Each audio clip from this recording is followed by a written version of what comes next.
I remember. I have no fear stories because my brother had to put me on the edge of everything. But I was afraid of everything.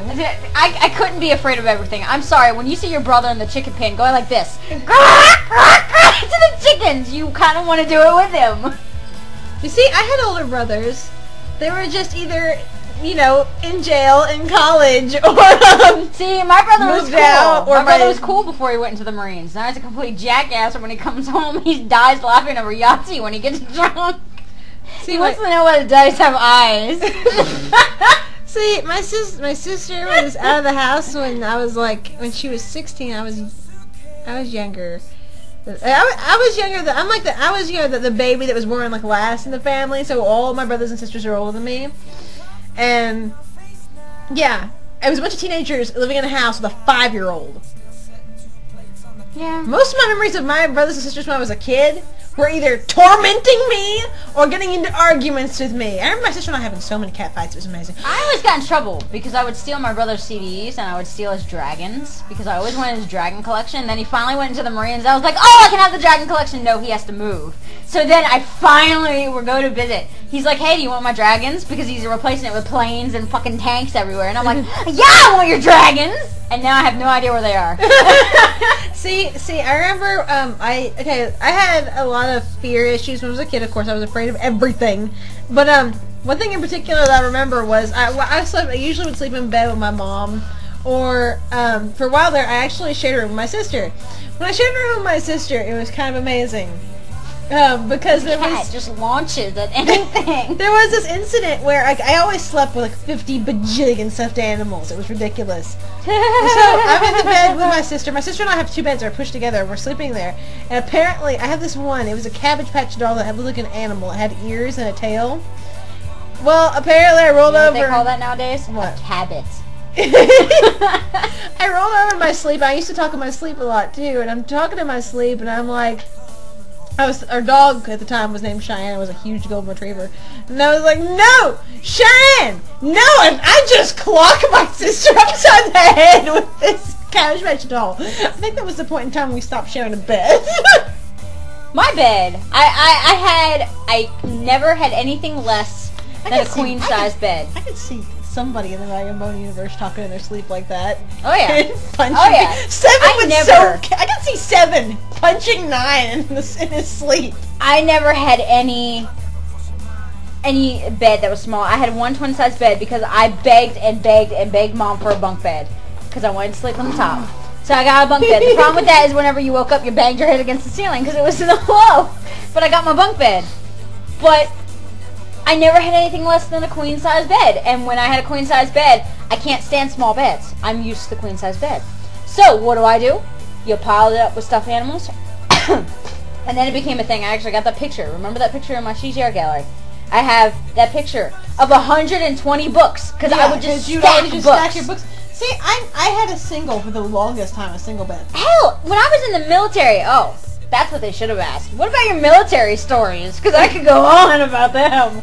But the freaking, even when I was in the military and we had a single bed just us, you couldn't fit anything else on there. Yeah. Fuck that shit. I took out my entire security drawer, put all the stuff that my parents had sent me on the end of my bed, and then I grabbed extra pillows from all the extra bunks and shove them all there and make a goddamn treasure chest out of the pillows, and I fell asleep inside.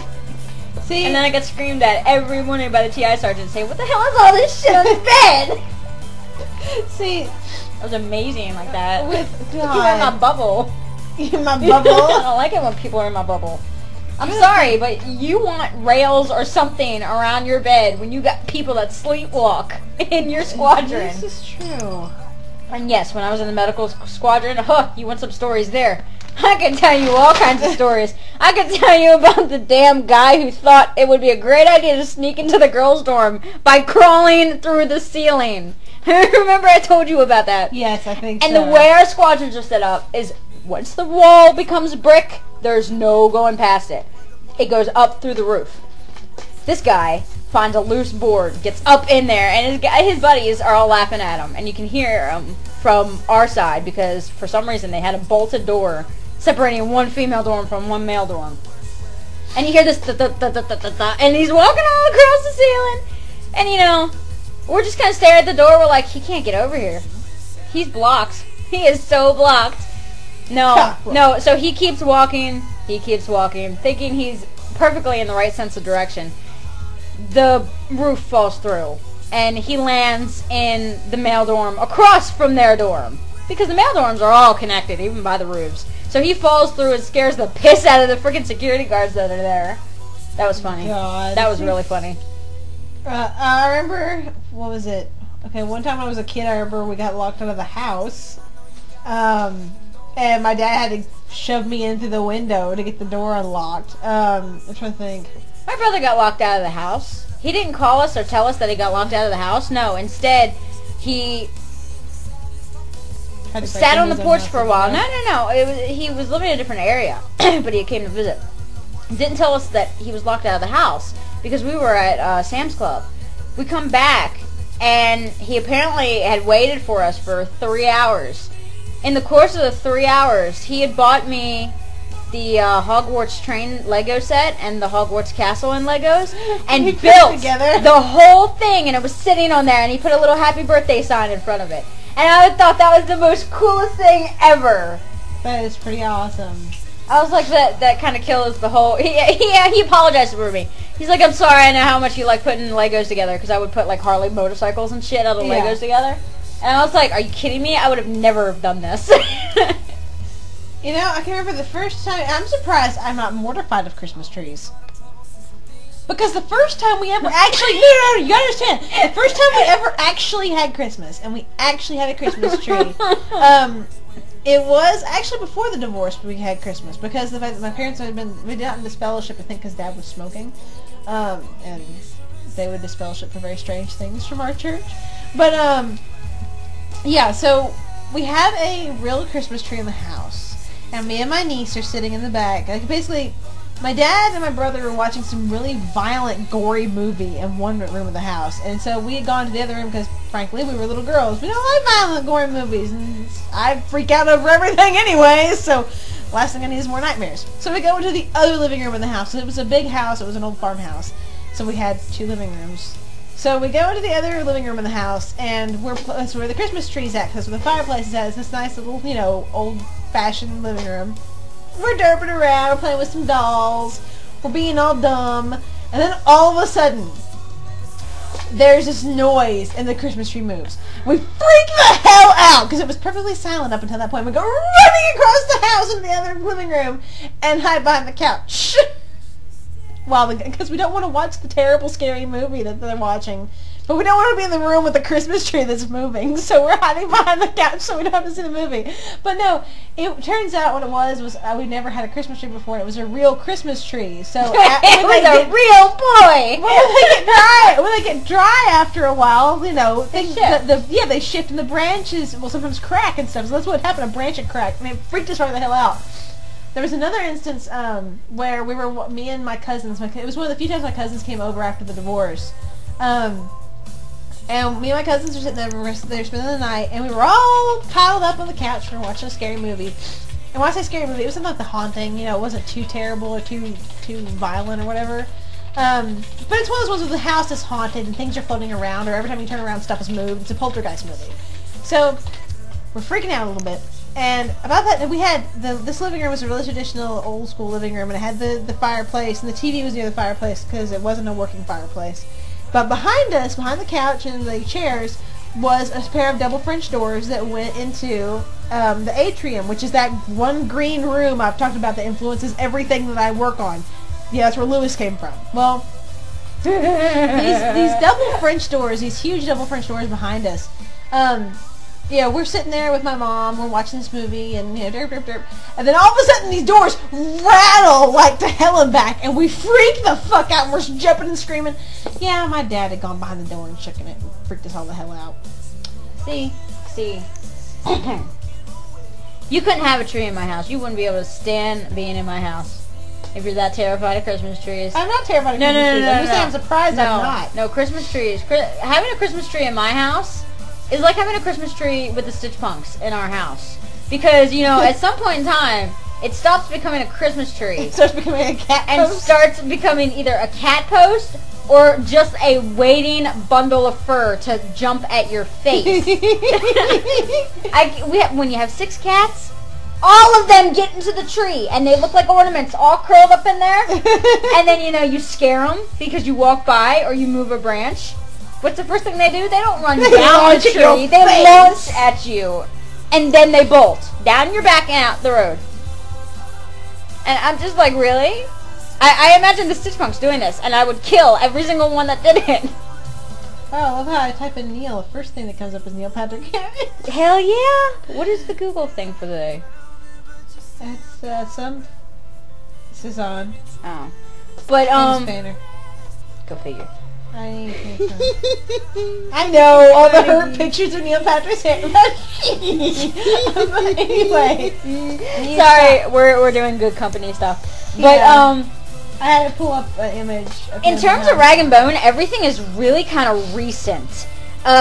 It's more so the relationships and the interactions. Like, Hannah has had this whole thing with, her grandparents being religious and kind of growing up as a Jehovah's Witness. On my side, I actually kind of had the brother that was the priest that shouldn't be one kind of type. So it's mostly the interactions, but in terms of, like, what I'm not gonna ask what that was. But in terms of, like, actual really, in terms of actual RagNBone stuff, all of that is recent. Everything is from within the past 2 years. It really is. I mean, there are things that we can lead back to, like, back in the day. But they're not, like, funny stories necessarily. There's major things from my childhood, from growing up. That there are just things that I've seen and done in places I've been that are in the comic that, like my grandparents' house on my mom's side is in the comic. And, he has a cocked grin. A cocked look all the time. God damn it, I can't even pull up pictures without you doing commentary. Look at that! See? Every picture has that little cocked grin, and I see him having it. And it's that one that makes everybody think, oh, he's straight. And then, you got that little movement that makes him, oh, no, he's gay. I'm sorry, and the boy wears a zebra print scarf. I think it's I'm sure you'll find Neil Patrick Harris with a zebra print scarf somewhere. Anyway. What was that? But anyway, I mean, yeah, most of it is really just kind of, we ran with it. Like I said, there are themes and there are things from when I was a kid, but he's looking at you like, "Oh, you serious?" that just wins. The product placement is so amazing. Anyway, but no, but when it comes to, like, funny stories, I can't think of anything directly funny that they do that I did as a kid, really. I don't know, did you eat peaches on accident? I know. Oh God, but I did do something that was just as bad. Okay. So kid logic here, yay. You gotta love kid logic. When I was a kid, I can't remember what prompted me to do it. I tasted black pepper directly out of the container, and it was hot. Obviously, it's black pepper. So what's my logic? Eat more. No, I went over to the sink and filled it full of water trying to cool it down. Oh, my mom was pissed. I ruined a whole container of black pepper. Wow, that reminds me of my mom. I guess you could say that maybe what part of Lewis's little That reminds me of my mom, because my mom does the derpest stuff. If I need I always call her, I say, "You're not my mom, you're my entertainment." And it's kind of a running gag that we have, because she hits those derp moments at the exact time you need them. We were driving down to South Carolina to visit my brother and sister-in-law, and of course, as you know, there are cotton fields the farther south you go. We get stuck behind a truck that was filled with cotton, and there were so many boxes they had to keep the back door open. So you have all this cotton flying out of the back of this truck, like tons of it. And finally, Mom's like, "I want some cotton," just out of the blue. So we're not in any rush. So we pull over to the side once we get to a cotton field, and we start picking cotton. We just pick a little bit of it. some off the road from the truck, and then there was the cotton field, so we pulled some of the plants out.